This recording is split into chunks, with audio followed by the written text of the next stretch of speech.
Hello. Hello to everyone on the live stream. Hello to everyone that's watching this on YouTube after the live stream. This is a bit of a one-off video, just talking to Antonio and Simone at Frap Tools, along with everyone that's watching this on YouTube. Chris Meyer the live stream. This is a bit of a... my fault. I had the video open, so I was feeding back. Apologies. So we have Antonio and Simone from Frap Tools and Chris Meyer of Learning Modular here to talk about the Frap Tools Fumana. Fixed filter banks, history of this kind of thing, patch tips, some of the technical standpoints. But first, let's just see how everyone is. How are you, Simone and Antonio? Hello. Hello. Hi. We're good. We're good. Thank you for having us. Yeah, I just wanted to take the time to, I think it's such an interesting product that I've got a couple of videos on. I'm sure Chris has some coming as well. I've certainly got some more to come. And it's nice to talk about these things. We've had some great conversations so far, so I wanted to share that with everyone as well. How are you, Chris? I'm doing very well. Good to see you again. Yeah, a pleasure to have you here. Just before we get into things, anything you're working on that you'd like to kind of mention? Oh, I got lots of things I'm working on, but I'm not allowed to mention all of them. That's the problem. I'm sure Simone's the same as well. Oh yeah, he's got some cool stuff going too. No, just, you know, as you say, I've got a bunch of videos I want to do. Fumana is one thing I'm going to do a lot of videos on. I got some other things lined up, and I've been researching a couple other topics for Eurorack people, noise and Eurorack systems, and coming with a patch language so people can write down patches if they need to pass them along. So my brain's been going off in a few different directions lately of things all modular related, but it's been interesting times, like spinning plates, trying to keep things going. Yeah. Yeah, I know the feeling. So, well, I guess a nice way to start is maybe, Simone, if you want to, maybe not the history of these kind of devices, but I guess the history of the Fumana for you. How did it come about? Was this a thing you've wanted to do for a long time? Has it been a long project? Yeah, well, the project has been, the development was like very long. It was, I think, the longest project till now. I started to design it as because I was curious. I was trying with friends. I mean, I had some friends that was using this kind of 296 from Buchla, 296E. And a vintage one also, and they were telling me all the time, like, ah, that's so cool, it's incredible, you can do very strange stuff with it. And I said, okay, I want to spend some time on it, and I started to make a sort of yeah, this one, exactly. Here it is, so we can look at it. Yeah, so, which is like a 16-band bandpass filter, like a graphic equalizer, with some functions to access these bands. And it has this both the version, like the vintage one and the current one, has this kind of spectral transfer function. So you can use this like 8 bands to transfer their energy to the to other 8 bands, so odd to even, even to odd, and that was curious. It was something curious, at least to use. It's not like you're using a normal graphical EQ, a static graphical EQ. You're making something dynamical, even because it's something that makes, I think, more sense in the modular domain. So yeah, I started to make a kind of, I recreated a max patch on simulating this behavior. I simulated different kind of filters. I simulated, yeah, that was one of the last version of the patch we did. We simulated the odd even spectral transfer. We simulated several dB per octave, several slopes. We simulated our idea of, you know, band, how can we say, subdivision. Yeah, the crossover frequencies. Yes. Okay. And we used this one. We simulated the 296. We got the frequencies also from the Moog or Bode vocoder. And actually, what we came up in the end was that we tried to find what was cool, which would have been cool addition to that. So because in digital, in the digital world, even in Macs, you're like very, very fast to do. You can do this kind of simulation very, very quickly. So we tried, for example, in the beginning to have an array. You remember in the first time we was talking about, there was like this kind of 16 potentiometer where you can move the frequencies also. The first version with moving frequency. And he asked it to me, it's possible to do that? I mean, of course not. Probably it's not possible to fit 16 bands in a Eurorack system. That was my first statement. So yeah, we tested that. We tested like volumes controls to excite, to let work differently, like a second array of filter. Of course, the first thing we tested was like 16 to 16 bands, like 16 for analysis and 16 for resynthesis. And several global controls. We tested the tilt function. We tested the peak notch function. Some are in the Fumana today. Some are just like, we skipped them because it was like not necessary or not good. Or, for example, the variable frequencies on the prototype where we had terrible phase problem with that. So a lot of phase cancellation. And it's not some. I mean, the product now is the target of the product was to have this kind of very flat response that you can get. The output should be as much similar as possible to the original material, and you can do it right now. But with variable frequencies, variable crossover, you cannot. So. Yeah. And Simone, I think it's interesting to back up to let people know you didn't do all this design process just for Fumana. That's your normal process at Frap Tools, is to mock up the front panel and simulate this in Max before you start making your product. Yeah. Yes, there was another parallel story when we were designing the Sapel, for example. That was fun. We had this kind of quantized voltages, so which actually is not something revolutionary. I mean, it's like probably more than 40 years that the 266 was realized.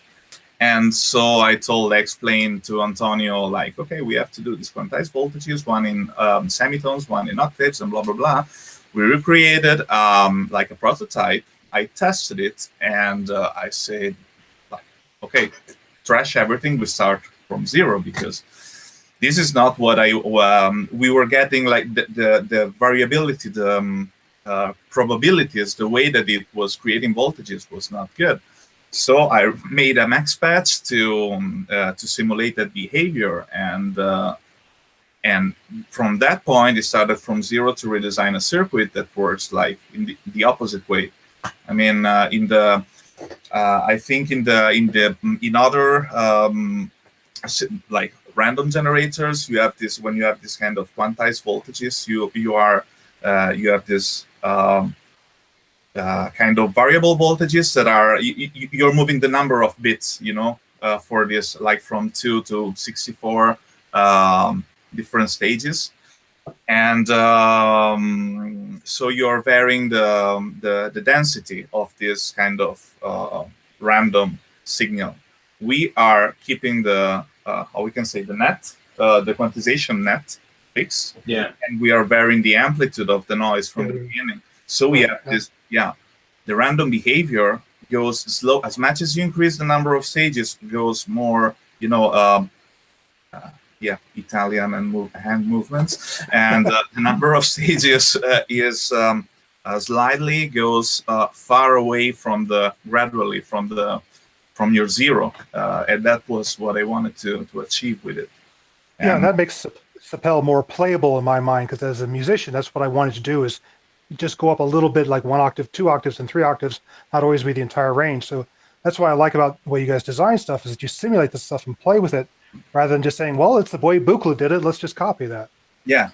But I think that what you say that is more playable, the Sapel, is because it starts from its beginning. So at one point, I think I'm responsible to say, why don't we generate a thermal noise? That is the most random noise, and especially a random noise generated thermally, for its definition, is a Gaussian distribution. So it's more natural. I know, talking about a random natural may appear stupid, but when you have side by side all the prototypes and all the simulation, at the end is more musical. It's more usable. It's more usable. It's more natural. Yes. Yeah, it feels natural, I think, is the right word I'd use as well. It feels more, well, musical, playable, natural, and as I don't have the right word to explain that, but when you have more generator, you have different kind of generator, a digital one, a computer-based, a thermal noise. The thermal noise usually wins over the other. The problem of thermal noise, it is very difficult to build in a real world, because you have can be injected the noise from your cellular phone, for example, or you are a slave of the large variability of the transistor or diode transfer characteristics. So for doing that module, every people that buy a Sapel have to know that inside there are hand-selected transistors, that I personally select this transistor one by one, and coupling in a very small range. So you can have a variation of not more 1 dB.5. So the amplitude is guaranteed, the noise is guaranteed. The density and the amplitude is guaranteed. So I start with a large batch of transistor and then selecting. Yeah, we have like tons of transistors that are in the trash bin. We changed the resistor. Yes, so we also have another system. We choose. We have 3 or 4 families and associated resistor for changing again. So the matching of transistor and resistor, you have all the Sapel are a bit different, but the most possible similar. There is a tolerance range, of course. So yeah, for that we have a very small tolerance, because I think I think a lot of users would not expect you have to hand select transistors even for noise, as opposed to something else like for an oscillator. It just shows the attention to detail. Well, it's not that hard to do, because for job I'm used to make selection of components, and in our testing line, we have a lot of, pass me the word, automatized method. For example, for testing the CGM mixer, we have an automated patch. Yeah, we designed like a sort of because we declare like a curve, like a response curve for the VCA, and since there are like 3 VCA in each channel, for example, four, like 2 and a double, one that takes care of the VCA and PAN. We have to take care of their, the curve, the response is within the range. So we have like sort of another max patch, which automatically sends with some, expert sleepers stuff, sends out some precise control voltage, sends an audio signal, and analyze the output, and like creates a graph. And we have a pass-fail output. Yeah, so all the bands, all the panning, all the VCA, the send VCA, just checked. Yeah, and that was something that in the beginning, when we started with a lot of pieces, and we would have passed like, I don't know, weeks to test them all. So we said, okay, let's put something automatic, because otherwise there is no chance to deliver them. And also for transistor, I have a setup with an RMS meter, and I measure really the RMS power of the output in a real noise generation circuit. So for that, I can be fast and precise. One thing I will just interject with, I guess a little off topic from the chat, but just to say, if you're watching live, this is the live chat room.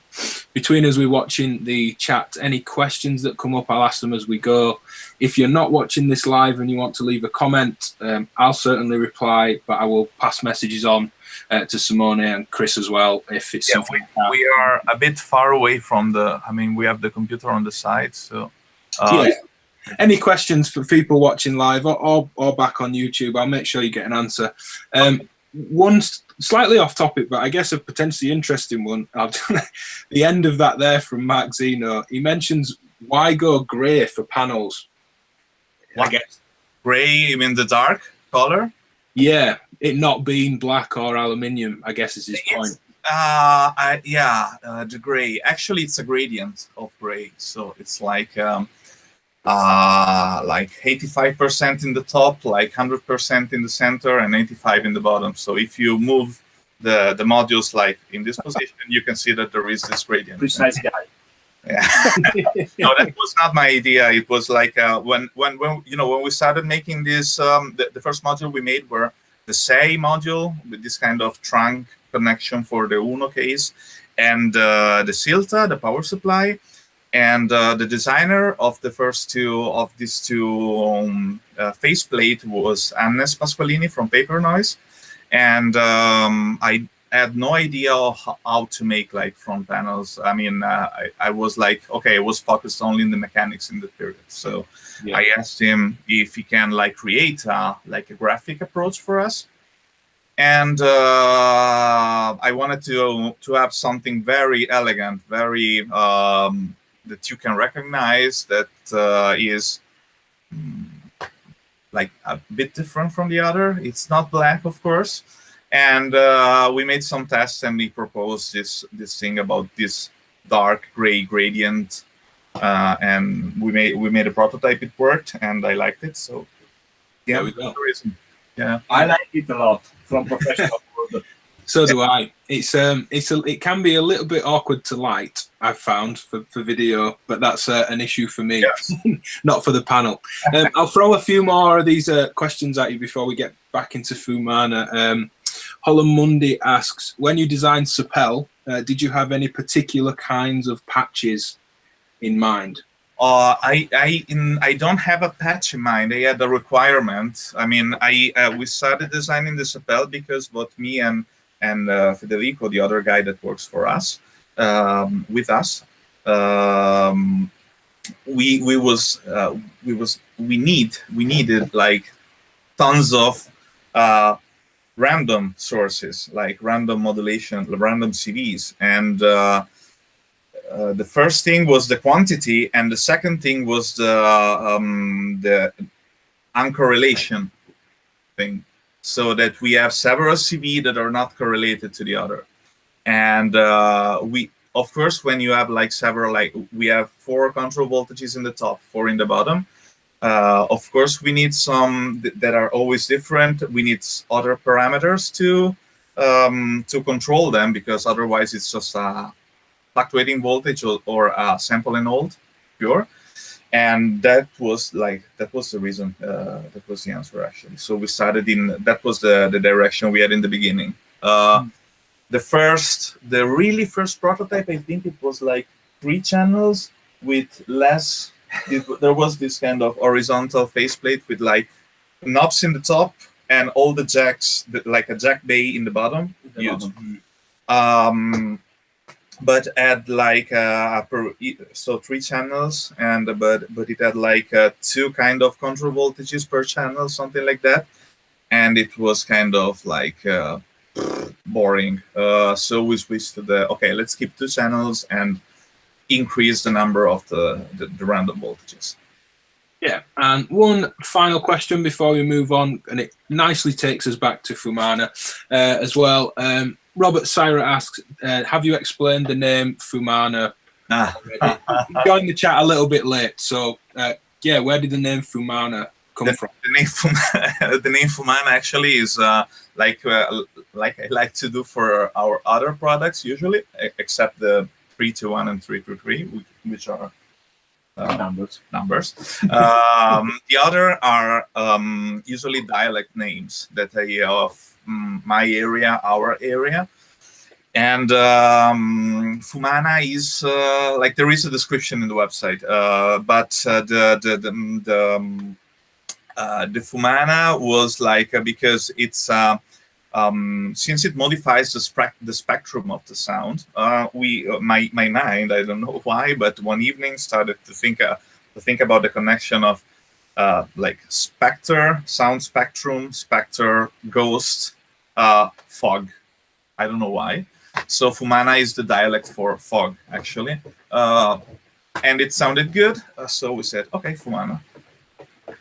So that was the thing, like connection to the function, transposing the function to the dialect. That's probably the way we will name all the future products. Yeah. Automat has asked what our favorite Fumana patches are, and we'll come to that one as we kind of progress through our conversation. For anyone else, do keep asking questions. I'll keep coming back. There was a terrible joke that you should make a filter that's cold and creamy and call it the Frappuccino. I was debating reading it out. I thought, this is so bad. We will make a creamy filter. Okay? A creamy filter. Creamy filter. So tube-based now. Are we allowed to make like a brown faceplate, something like that, for the with a white foam? Yeah. Yes, it must have foam on top. Yeah. I was thinking about this earlier. I went to make coffee, and I thought, you know, we're coming on a show with Italians that are far superior at this to me. And I remember someone saying to me yesterday, as I bought coffee here in the UK, obviously, and they just said, all we've got is baked beans. When Brexit happens, all you've got is baked beans. Everything that's good is going, and it's all filled there. He said, we can't drink coffee anymore. There's been this whole silly thing about a Yorkshire, which is where I'm from, tea company, that you can't grow tea leaves in Yorkshire, so we're not allowed to drink tea anymore. But anyway. My wife will be devastated. She just got a bunch of Yorkshire Gold upstairs. Well, the tea leaves can't be grown here. There's no way. There's no way it's grown here. Yeah, you just need to tell someone there that India is no longer a colony. Yeah. But going back to Fumana, how much did you take into account from other kind of architectures of fixed filter banks and the history of all that? You mentioned the 296 and 296E, which is a more direct comparison, but there's things like the Moog 914, the Serge Resonant EQ, which may be slightly different, but to the end user in a potentially similar field. Were they any consideration, or? I think the more similar thing we can historically, the more similar thing, it sounds different, of course, but the more similar product was like the Moog vocoder, probably, because it's the only one that is based on 2 arrays of filter. I think I never had one, I never used one, but I suppose, yeah, since it is a 16 bands vocoder, that's what it should be based on, like 2 arrays of bandpass filters. Theoretically, of course, it misses all the global parameters too, like the this guy here. Yes, probably there are 2 arrays of filters. It's gorgeous. Probably, there are 2 arrays of filters, and you have access. Yeah, you have analyzer outputs and you have synthesizer inputs. So. Yes, what you're missing here is like the scanning function. I think, I suppose, maybe there is a scan program. I don't know what that program is. I think no. I don't think there is. I think it's fairly standard, basic. Straightforward vocoder looks like. Buzz hiss. This probably is for sibilants. No program. That's the model. On the bottom there is a carrier. The synthesis. The program probably is the voice input.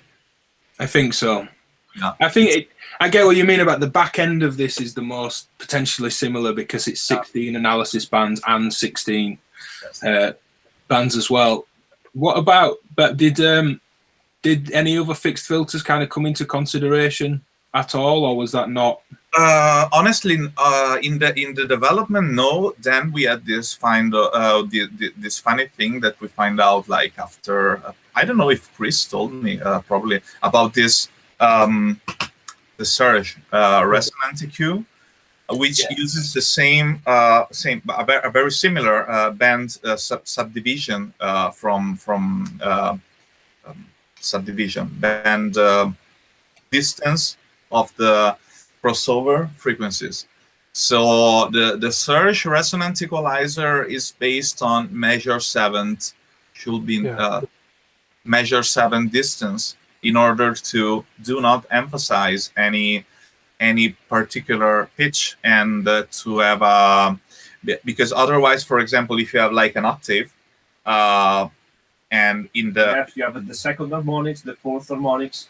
Yeah, if you have a standard equalizer, and if you have for the standard equalizer, yes, you also have this kind of this kind of up, and when the filters are crossing, you have this kind of you can have more emphasis or more attenuation, always repeated at the same distance. So, for example, in certain case, like an A can sound like higher in terms of volume than a F, for example. I don't know, depending on how it's done.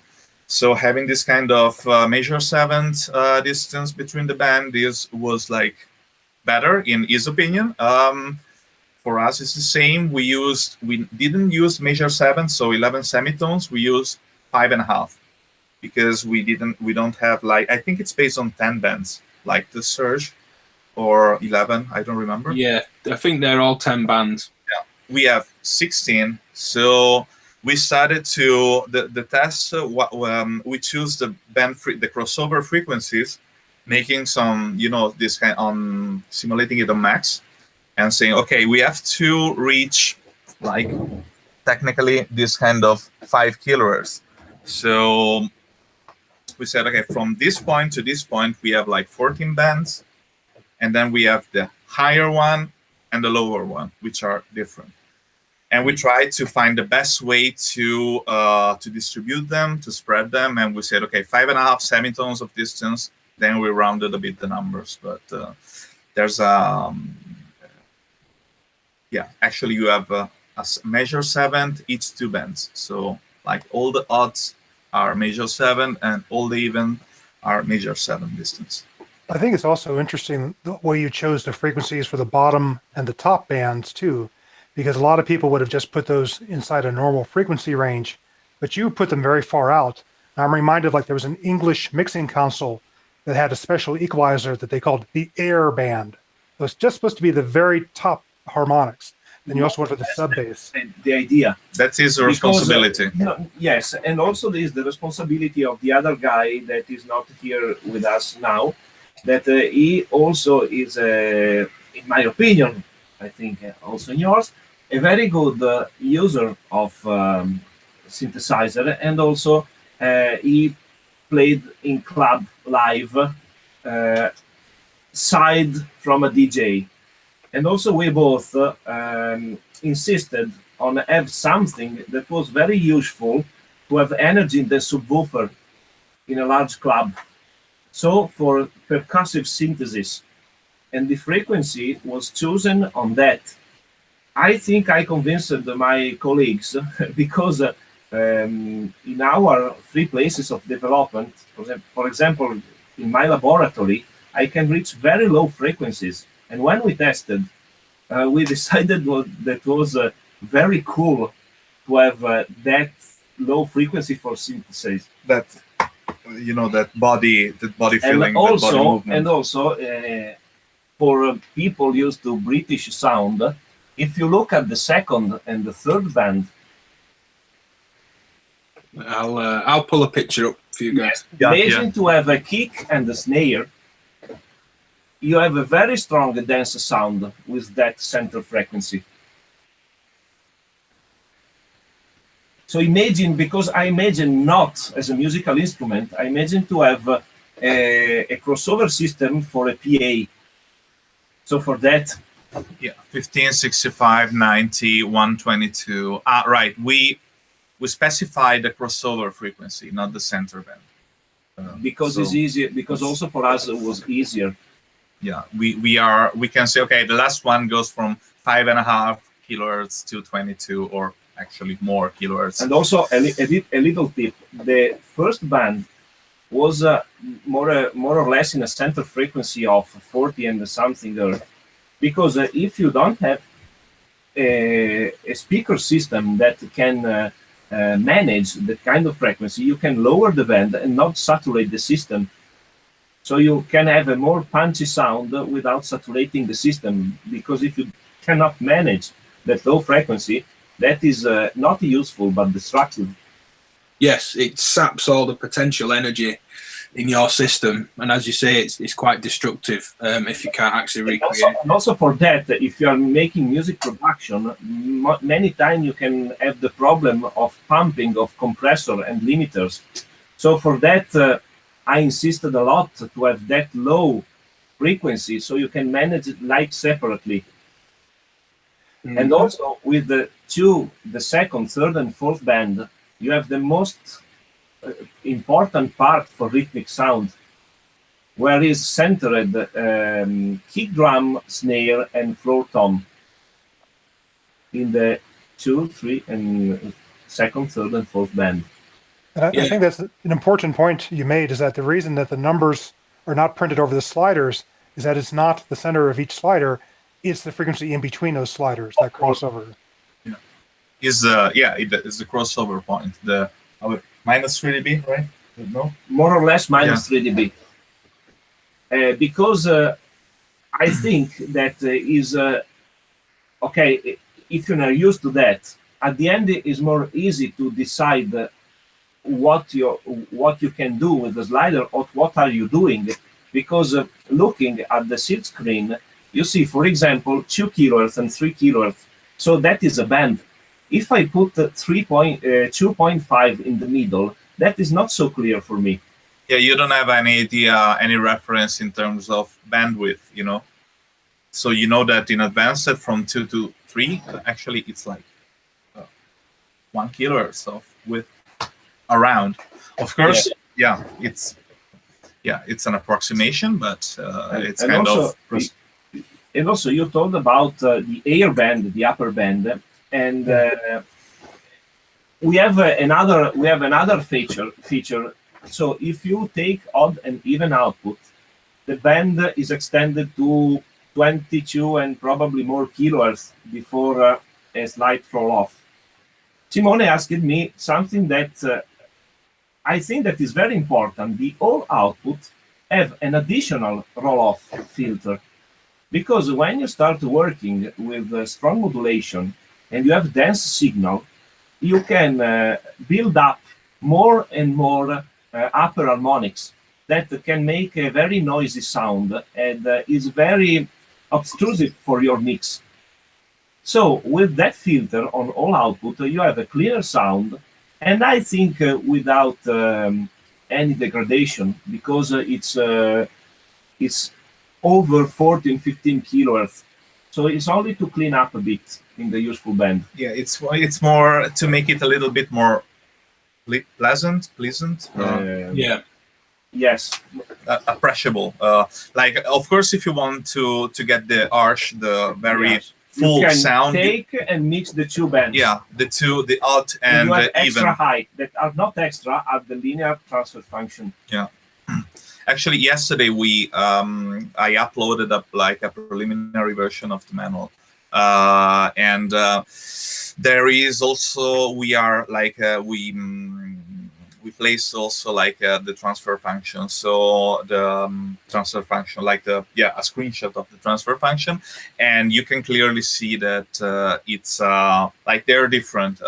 When you use the bands separated, like the higher bands are like more flat, and with the all output, it's like a little bit of roll off. Yeah, to have more. It's better. I mean, that in my personal taste was better. I didn't realize that the all output was different. I've been kind of so focused in how kind of smooth the mids are coming across and how intelligible they are. With playing around, I've not actually tried mixing the odd and even together as one signal and then taking the all out and kind of, I'll definitely do that. I've been using, and I made sure to point out in the video that I've done so far, it's not stereo, but taking the odd output and the even output and hard panning them has been something that's been really enjoyable and quite trippy, especially with the tilt function. In a good set of headphones or with studio monitors on, you really notice that low end when you start to tilt and shift around. I'd love to hear it on a big club system as well. It will be interesting. Yeah. It works really good. How is that something you've noticed so far, Chris, in terms of the outs? Any difference in tone? Or my use as a user has just been either I want all the bands mono or I deliberately want to split them out. It's fun to split them out to get a little bit of that pseudo stereo, but as you say, it gets really trippy. Not necessarily even just for tilt, but if you're doing the parametric function where you get to set the width, then scan up and down. If you set the width narrow enough, you can have things ping pong as they focus on odd and even bands, or widened out so it's more of a broad EQ as it goes up the band. Yeah, I found sample with a really thin width, just sample and hold from Sepel or some quantized random voltages to that, just so sound pings around. Is really nice, and having the ability to do that with a separate mix of your input as well has been quite useful to create a kind of dry wet blend outside of the module and just have little kind of accents ping. Okay, you can play with the phaser switches for all and even band. Yeah, that was something I never told anyone, but there are like switches in the front panel. I know. I don't never once seen the switches before, but there is in the bottom section, like between the yellow section, there are like these two switches. In the middle. So because we didn't have space anywhere else to place them, it kind of, it's a dance module. So we placed them there. These are the phase inversion only for the odd and even output. So not the all output. The all output is every time in phase. Yeah. And not affected by these switches. Yeah. So it's parallel. Like the signal is like something. It's different signals. What you can do with this is like if you have like I don't know. We think about the 3-2-1. I was just going to say, so you've made a product that we all now need to sit next to Fumana. No, with it, I mean, you can sum them this kind of like in phase these bands just to emphasize, for example, the even. I don't know, because you need it, or you can sum it like with in phase opposition, so to cancel a little bit the to attenuate a little bit these bands, and that was more to give more possibility. Yeah, the phase invert gives you more options if you patch feedback as well. Yes, so in combination with delay modules, for example. Yeah. Or for our other filter modules. Yeah, I think a lot of people miss the idea of having the delay and the feedback. A really, really short delay can really change the character a lot. Yeah, I think for feedback as well, the 3-2-1 we just had on screen, but any kind of utility, and obviously this is where the format excels, having the ability to invert things either on the module or with a separate utility, gain, amplify, attenuate, attenuvert, all these kind of things are super essential. Obviously the 3-2-1 been a great choice as well. Well, we're kind of deep into Fumana. I'll go back to that original question from Automat. What's your favorite patch with Fumana? I guess we'll all answer that one. Do you want to kick us off with that, Chris? Have you a favorite patch so far? Well, I'm a very rhythmically oriented person, so something I used to do I used to have a Roland vocoder as part of my live performance rig. So I would regularly use drum loops and other things to vocode synth pads, speech, ambiances, and stuff like that. So the vocoder emphasis of Fumana has been really nice for me because it works really well for that sort of percussive, very detailed envelope follower sort of thing to go ahead and pump individual bands of a sound. And also I've been using it indeed as an envelope follower to go ahead and trigger other drum sounds, is to really isolate individual sounds. I was playing around with the patch this morning actually using some of the drum loop stuff where, like, this is the ordinary drum loop. And then I have a synth pad in here. That's my drum. And then when I put into Fumana, I get this mixture. And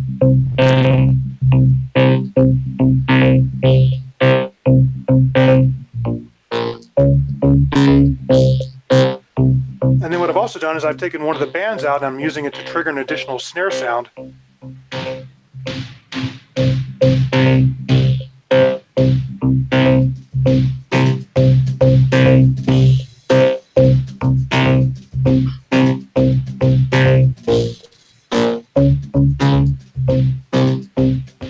So that's the type of stuff I like to do with Fumana, is that sort of thing of really playing around with it to process other sounds and add a rhythmic imprint on top of other sounds. I mean, it has lots of other uses for equalization and tone coloration. I think everyone should really look at having more equalizers in their modular in general to do tone color shaping, and the Fumana is great for that because it's so transparent.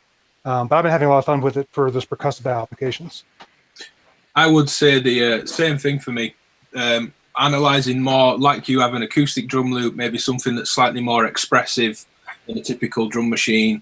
And also then using exactly what you said, all those envelope follower outs to trigger other sounds, especially from, you know, a lot of the Eurorack sample players or samplers, they're not tempo synced, there's no time shifting, a lot of them aren't particularly clocked, they might just loop something round and round. So it allows a way to gain so much information from a rhythmic loop that you can trigger other sounds, you can hit clock dividers, multipliers, you can time a whole system based off this device. Trigger other envelopes and things like that.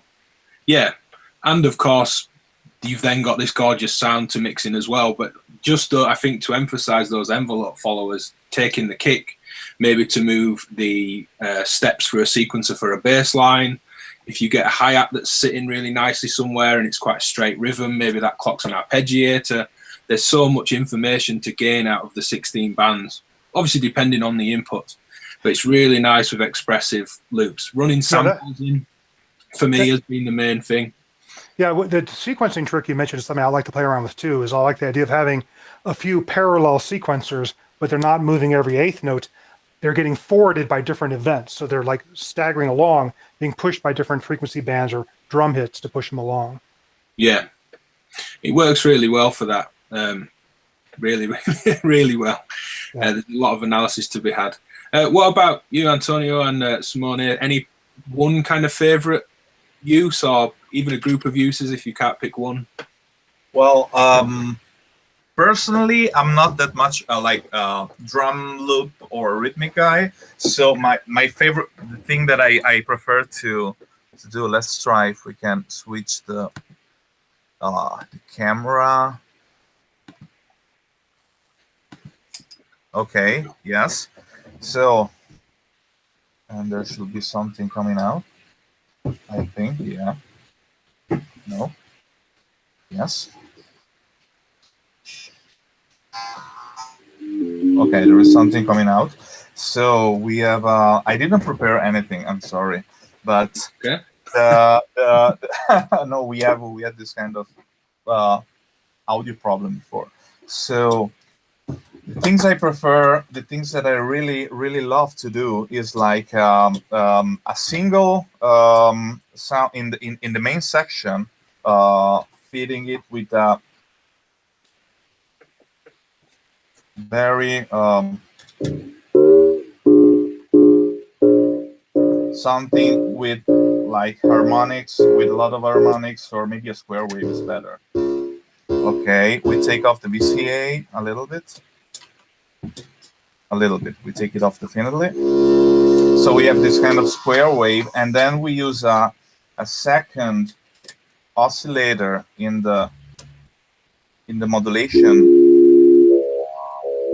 in the modulation array, and we apply a sequence to like a pitch. Can you hear the synthesizer?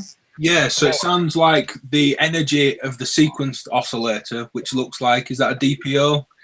Is what's controlling. So we're using like a square wave into the main section. The triangle wave of the A oscillator of the DPO goes to the modulation input.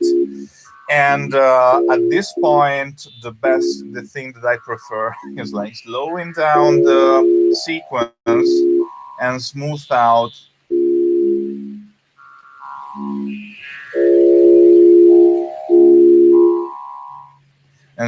the transition between them. So with the attack and release time. So this is something like the basic thing. There's something that I like not use every day, but kind of the most simple patch, but the one I prefer. Absolutely. I really like patches like that into long effects change, into a big reverb pedal software, hardware. I'm not too fussy, but just where this slow movement just creates these kind of pinpoints of a long delay or a reverb that just seem to cascade around the room. Really nice. That works really well. I'm telling you as if you don't know the module. You clear, but for the users, that works really well with all the other functions on the module as well. Having that tilt, I really like what you've just done, Simone, but then having a tilt, just kind of nudge high end and low end in and out a little bit, and then having the mids just kind of glide around. Really, really nice. Yeah, I'll add something about the parametric scan and the tilt. Is I'm a person who likes to have a lot of controllers on my controller keyboard, so I have a lot of knobs and sliders. I find it really fun while playing is to put those CVs right on my controller, so I can go ahead and tilt the entire mix or tilt the parametric scan through the frequencies right at my keyboard controller. So you remote them? Yeah. Okay. No, another interesting stuff you can do is like because you know the modulation bank can be you can look at it if you use an oscillator like a sine wave oscillator. You can look at the modulation section as a scanner too, because changing you change the frequency, you change the bands that you're scanning, and using a wave shaper in the middle to shape the modulation signal. So adding time by time harmonic, you can have different kind of scanning. There is, for example, with generally what I get with the triangle wave from the DPO is getting like the two bands very excited. The third not, the fourth band gets a little bit excited. So it's like this kind of scanning that I'm doing, and it's different. It's something that we cannot achieve with the normal scanning, but we can using the modulation filter bank. That's an interesting point, and you could use two oscillators mixed, and then obviously the distance between the tuning of the oscillators would be the distance in the bands as well. That's not something I thought about exploring on that level. In a more basic way, I've tried to mimic the width control by putting in, say, a saw wave that's first going through a filter. So when it's filtered down, it's very isolated, and then the filter is opening up, obviously, the harmonics in that sound source, and then that therefore opens more bands and closes them. But this idea of mixing several points, almost picking out a couple of bands and then missing one and then picking another one or two, that's a really cool idea. Becomes massively dynamic as well. There's so much potential for it all. Yeah, the target was to. I told you maybe I didn't in the beginning. I don't know, but thinking of it as a graphic equalizer, as I started. I started to think about it as a graphical equalizer, and I was kind of.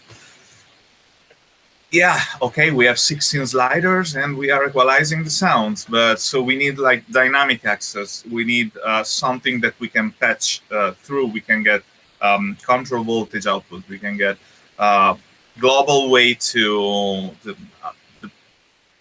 biggest number of global controls we can to do dynamic equalization, and that was the result. So yeah, even the peak notch function was that we added it for that reason, because otherwise you're like stick to the okay, there is a scanning, this is a scanning, and we're only moving like left, right, and width. I think the important part about the Fumana is not only is it a really complex, deep, fun equalizer, for me it really becomes a control voltage and trigger source because it has those envelope followers on each of those bands. For example, I have a verbose harmonic oscillator, and one of the experiments I want to do is take several bands out of Fumana and have them control the strings of harmonics on the harmonic oscillator, so I can get a more dynamic mix of my oscillator, maybe driven by a completely unrelated sound or someone speaking or something while I'm playing a different synthesizer line. So that's why I try to position it as close as I can to the middle of my system, that I really see it as a hub to send CVs out to other things in the system, and maybe a central place just in to add equalization contour to everything. I think the ability to amplify and attenuate the bands that's totally unique to Fumana as well. If I'm right. Sorry. The Buchla has some gain as well. If you look at its front panel I again. think that has gain, but does it attenuate? I don't think they do they? Yeah, they go down pretty close to silence. No, sorry. I mean on the scanning, the first. If I pull up the image, I wasn't very clear there. Let me pull the image up. So the first yellow knob right next to the tilt that is amplifying to the right as you're scanning through the bands, but then attenuating to the left. And all the other, like the Buchla 296, isn't that just amplifying on top of the sliders? Or have I got that wrong? Tilt will also pull down. Okay. At least on the verbose. I've used the verbose a lot more than the Buchla. Okay. I thought that was something that I had in mind was a totally unique thing. In terms of use and why I actually brought that up though, I really enjoy having a position on the sliders. It's great to just push them all up and then work pulling things down, or leave them down and push it up. But to actually find and kind of carve out a shape, almost like you might on a graphic equalizer, and then have an LFO into the amplify and tilt. So maybe one LFO moves through the frequencies and they're being amplified and pushed, and then the bands are moving around. But to then have either a faster or slower LFO into the control that chooses whether they're amplifying or attenuating, and there's just so much kind of shift that happens. You talk about using an LFO for that. Something I've done also is I've taken a chaos oscillator, like a Chakwa or something, that's the two sine wave outs that are double well problem. Use one for width and one for center, so it's collapsing, expanding while also scanning. That's been a really nice generative patch sort of thing to do. I mean, a dense tone into it and just modulation has been just a really beautiful thing with any kind of modulation that I've thrown at it so far. Tricks as well. The trick you shared with me, Simone, that I really liked. You said someone at NAMM had said to you that you could kind of fake these low pass gate style effects by using the amplification of the bands, using the width of the bands to open and close frequencies. It kind of is. I know you said this to me. You didn't say it is a low pass gate or it sounds exactly the same, but it's kind of like this cool robot vocoder low pass gate thing that I've just not heard before. It was a totally unique kind of, it is a bit like a low pass gate. The high frequencies are coming in and they're going again, and I can control the level. But it's just got such a tone to it that I think that as people get a chance to kind of have a play with these, it's so easy to get lost in that tone. I wanted to make sure that I'd kind of stressed that to people. It's really quick and immediate, but potentially really complex as well in terms of controlling everything. I feel like I'm at the tip of the iceberg potentially.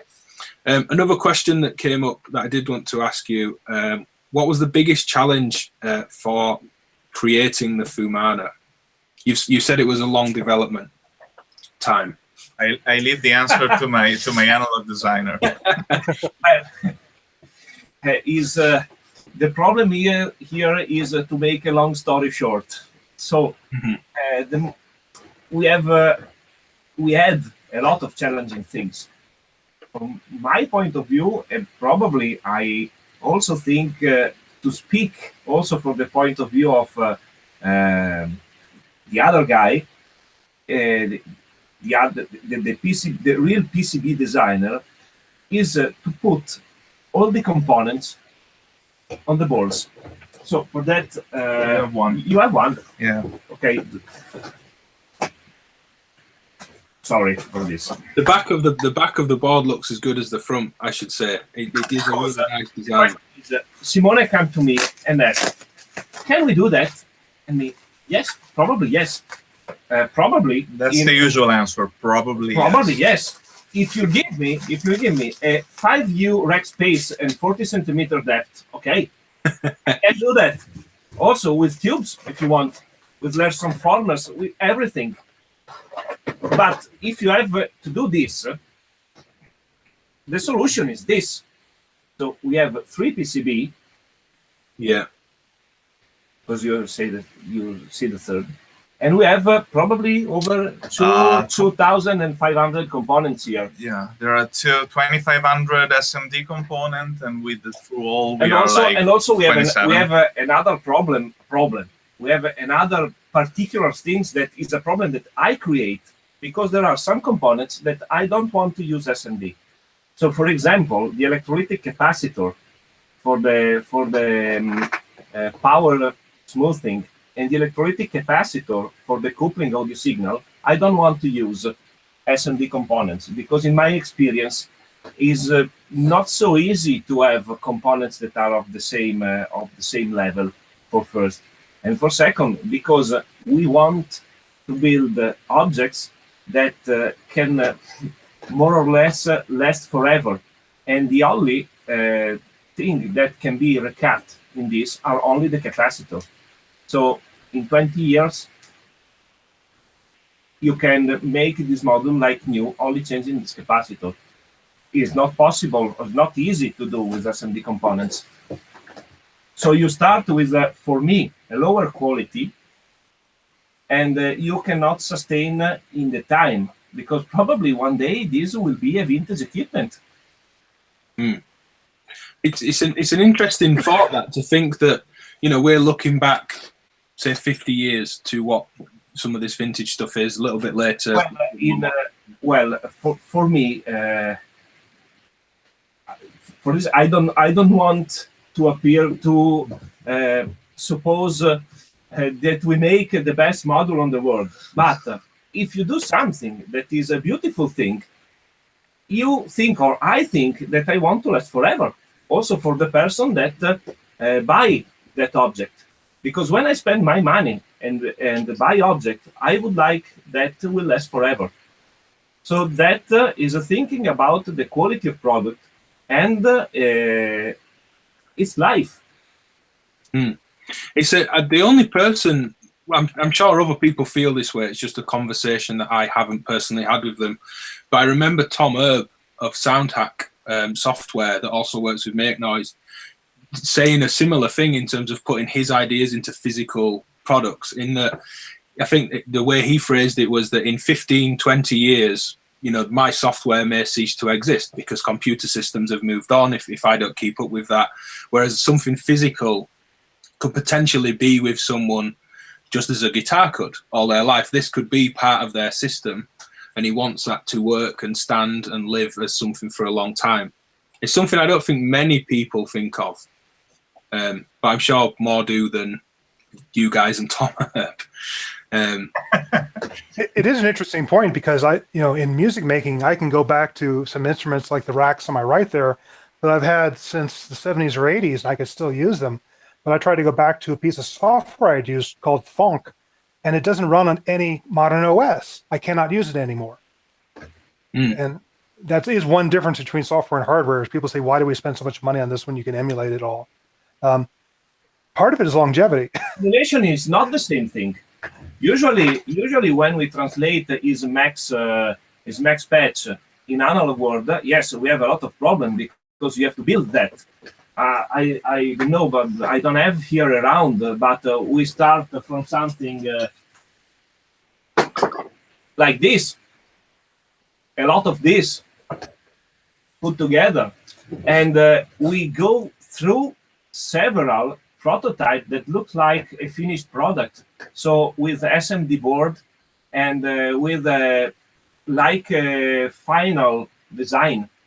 So to have the final product, we really build real products before, and usually the result in the real life with real components usually are most satisfying than with the software one.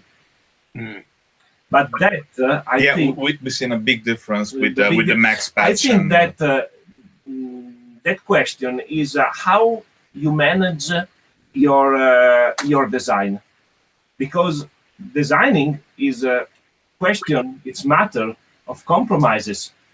So your goal must be defined at the beginning. That I think is the winning part of Simone. That from the beginning he defined an object, a product that have to be a winner product. So with the feature and with the quality and with the sound result, for example. So with that in mind, you know exactly where to point.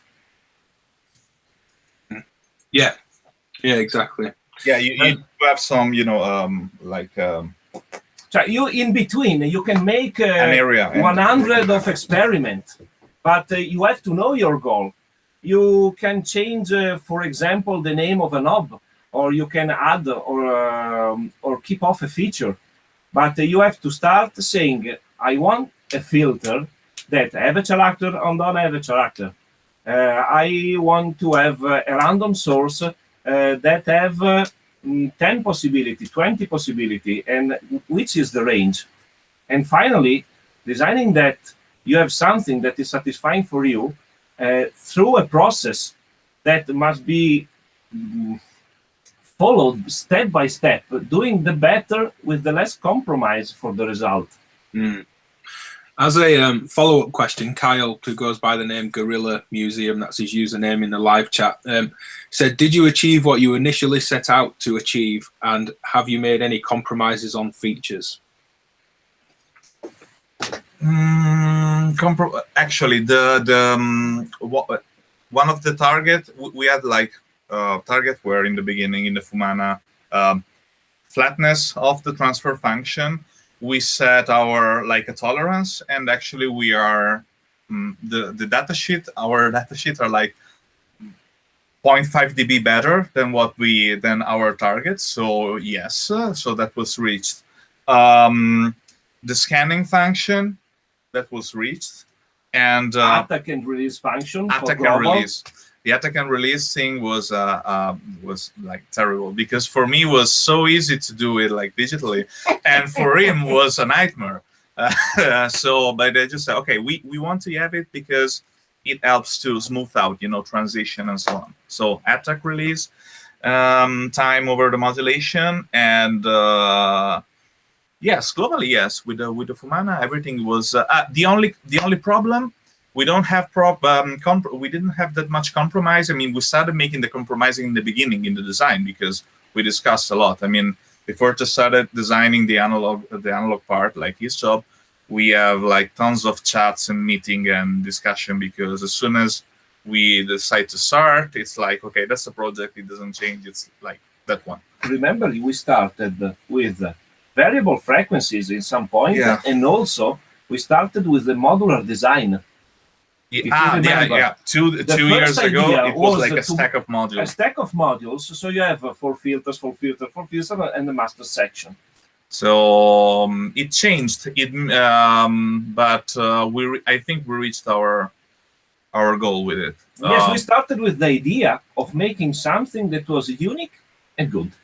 The only thing, if I have to say something, the only things that is from the beginning was that.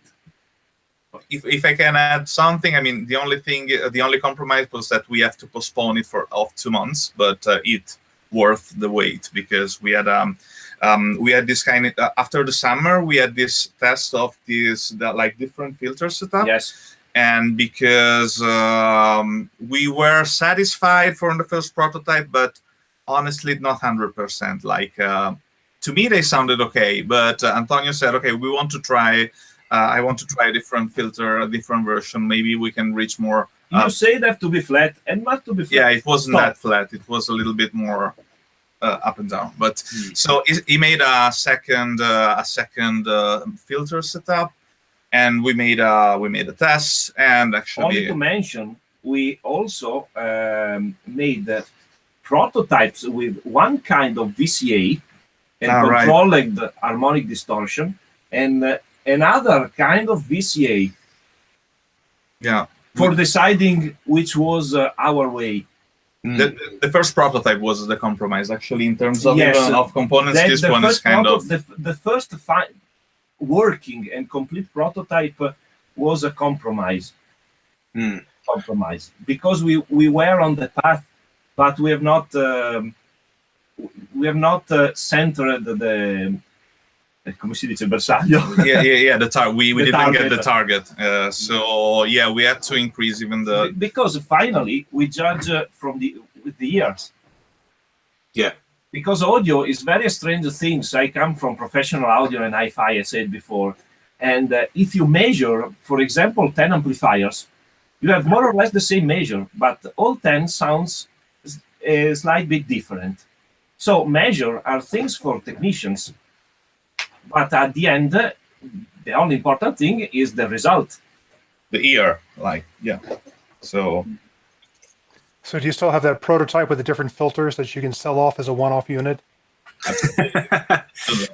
Actually, it was using even different kind of VCA. We have to switch from which were the first one? 13700. I don't know. 13700. 13700, and then we switched to the that component for professional type 2162. So type.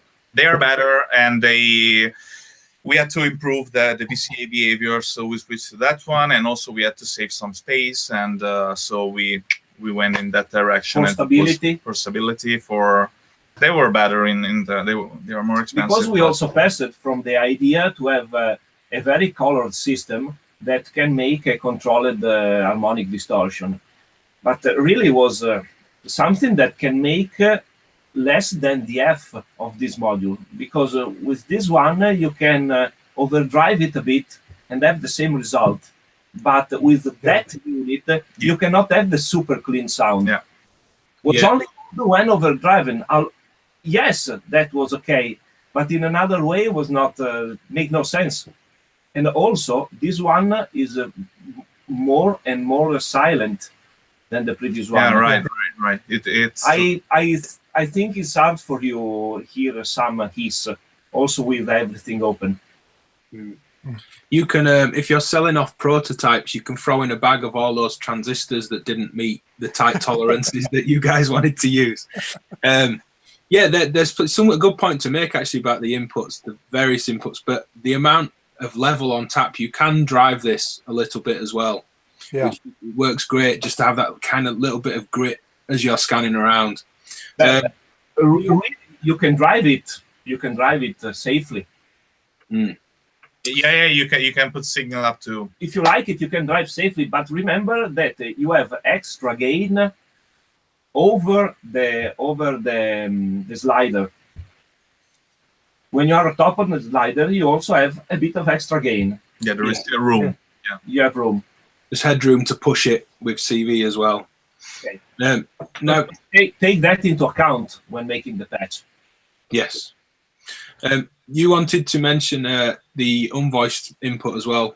Chris, I was wondering if you guys could talk a little bit more about the unvoiced input, because that's one thing that sets the Fumana apart from this other spectral analyzers. The unvoiced input is something I normally see on vocoders, not on things like the Buchla 296. And in your case, you also, I think, implemented it in a much more subtle way than just the Doppler, which has an on-off switch for whether or not it has an unvoiced input. So I'd like you to talk a little bit more about that. Yeah, so I think the unvoiced section is done very differently from the other, usually from the usual vocoders. So what as far as I know, generally there is like a kind of detector in a certain range of frequencies that detects the presence of this kind of, fast transient or sibilance or this kind of sounds, and creates for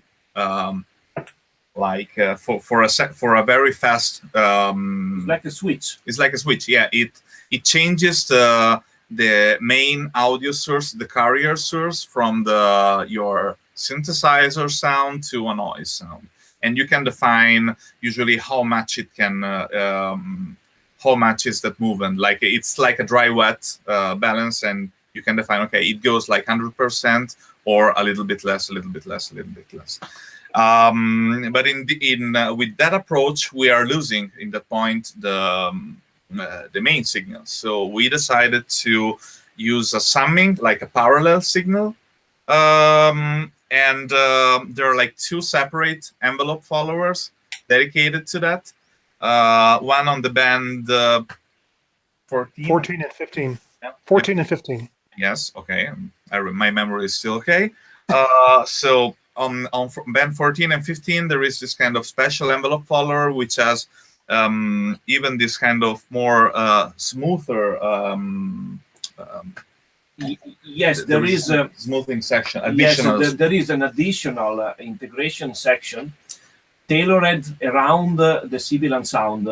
I have to admit that it takes us a lot of time to yeah. to do that. In the end, when the Fumana was, because we started with more band involved, and we started with different reaction time, and that took us a lot of time to reach exactly this result, and also the filtering, because you have an inline filtering that is like a smooth bandpass. Yeah, that defines, reshape the noise, the unvoiced signal.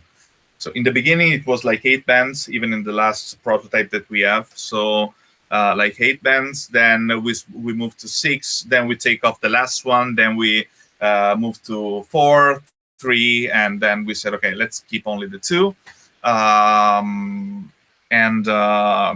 Yeah, so we stayed with the band 14 and 15, and then there are other 2 VCA that simply opens that signal, and it's sent in addition to the normal one. So instead of being like a dry-wet mix, it's like just addition. Yeah,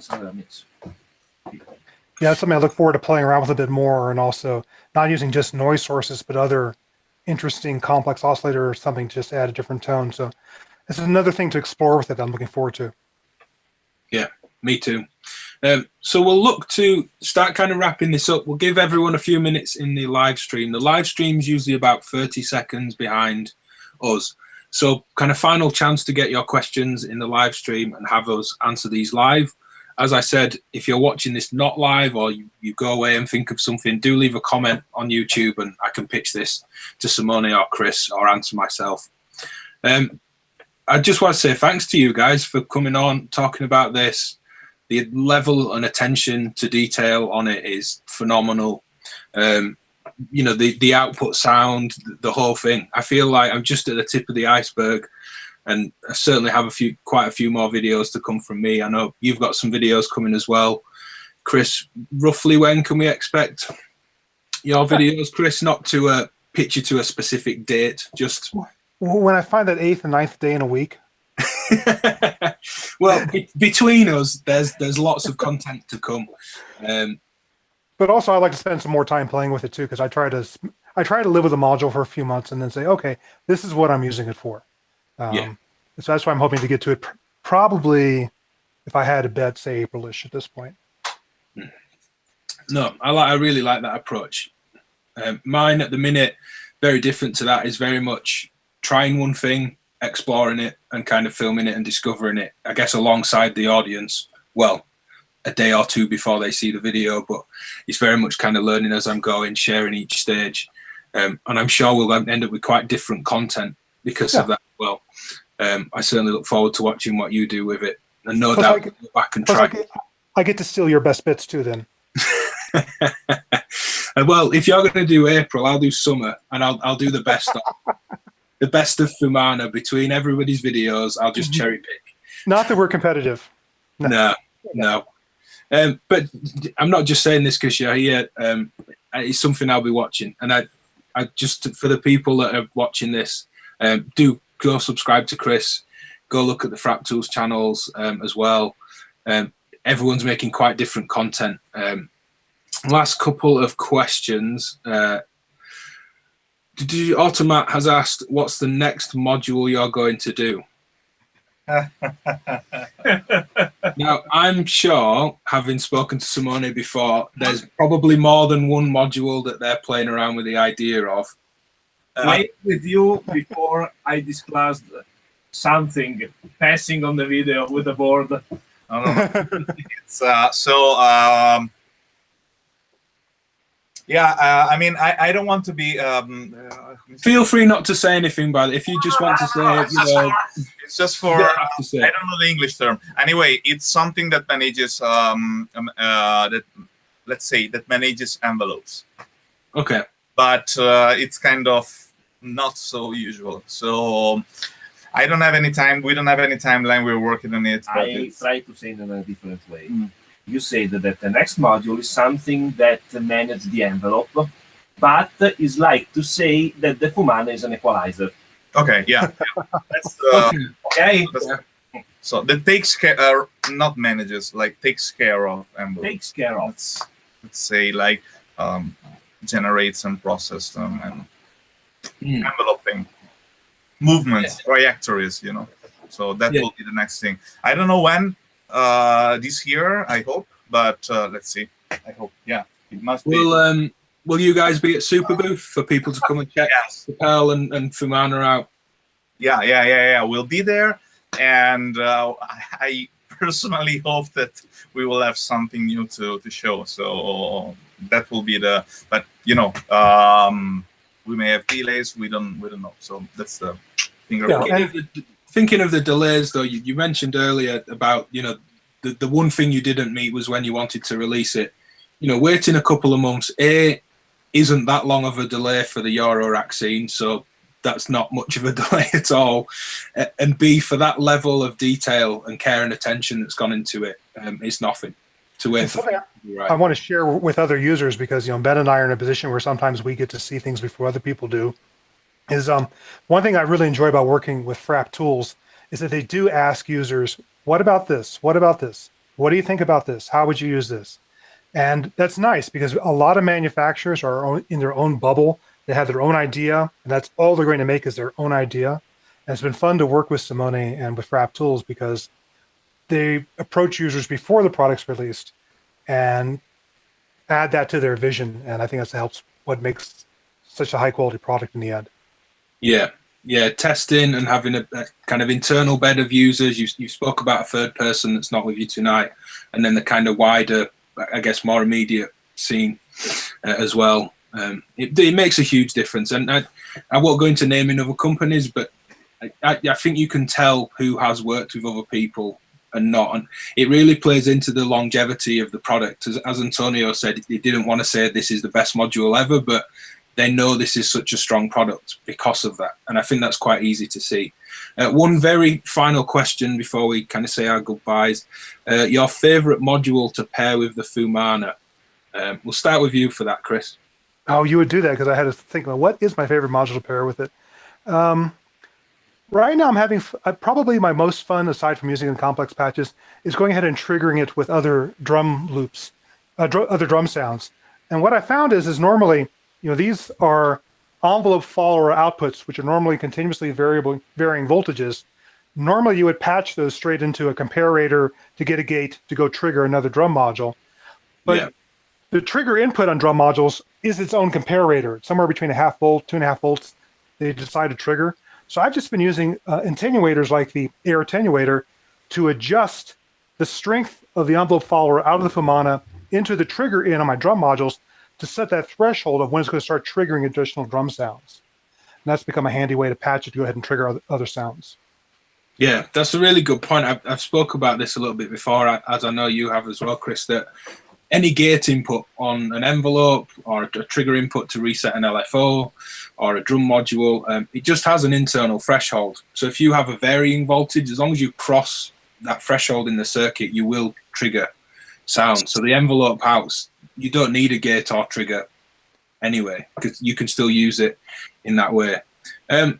For me, it's just been any really dense module in terms of modulation. So something like the Chaos Devices Batumi, if I want lots of LFOs, Sapel for lots of random, something like an Octa controller from Abstract Data or a Pamela's New Workout, just something that gives me lots of related control for such complex potential scanning and tilting. What about you, Simone or Antonio? Favorite module to use with it? So yeah, I would say personally, I will say any oscillator that has a shaping section, just Okay. something that lets you manage the harmonic content that goes into the module in any of the two, like any of the two filter banks, because I think that's this is the part where the Fumana like does its best, I think. So Not just shaping Fumana itself, actually having sources you can shape before they... Even that one. I mean, the cool thing is like combining the stuff together. But if Yes. you don't have this kind of harmonic content, I mean, you're equalizing a band without energy, without content. So you're not doing that much. So yeah, I will say some shaped oscillator or something like that. Yeah, brilliant. Well, thank you for everyone in the live chat. Thank you, Chris. Is there anything just to sign off with, anything coming up or that you want to pitch, Chris? I'd like to tell people to go support you on Patreon. I'll put a link to that on my YouTube description. Yeah, I guess my biggest secret is I have a nice small group of Patreon followers, and I'm basically using them as my focus group when I'm experimenting with new ideas. Like right now, I'm trying to revive an idea from the 70s and 80s of using symbols to create a patch notation, so you can write down a modular patch that could be used on different modules, not just the same modules. And I'm going to be using my Patreon followers as my beta testers for the symbols, like does this make sense and things like that. So that's one of the things I really like about the Patreon community, is it's a smaller group of people I can really focus on and have these conversations with without sending out to thousands of people and having the trolls added as well. So Patreon's been a lot of fun. I've really enjoyed the community we built over there. And Yeah. other than that, stay tuned. Around Easter time, I'm going to be allowed to talk about a big project I'm working on this year, and I'm really excited about that one. Brilliant. And same for you, Simone. Anything you'd like to tell people or anything to say goodbye? I'll put links to your website and everything we've talked about in the description. Yeah, thanks. And I will just say, yeah, if anyone is using it, like let us know, send us any video, any material. We will be like very curious to hear the result, actually, what you're creating with the Fumana. I've seen there was another guy that I don't know him personally, but there was this guy that uploaded this YouTube patch about vocoding with the Fumana. Yes. And That was the channel Vault Life. wow, Vault Life on YouTube. We were together when we seen the video the first time, and it was like super cool. So yeah, he actually, Vault Life as well, to give him a shout out, left a comment on my latest Fumana video, kind of expanding this idea of using it like a low pass gate a little bit further than I did in the video. So I'll credit Vault Life in the next video and kind of share his tip to expand on the idea that I had as well with you, Simone. Yeah, thank you very much to everyone live. Thank you to you guys, and Yeah, good to see you. subscribe, all the usual stuff. See you soon. bye. Bye.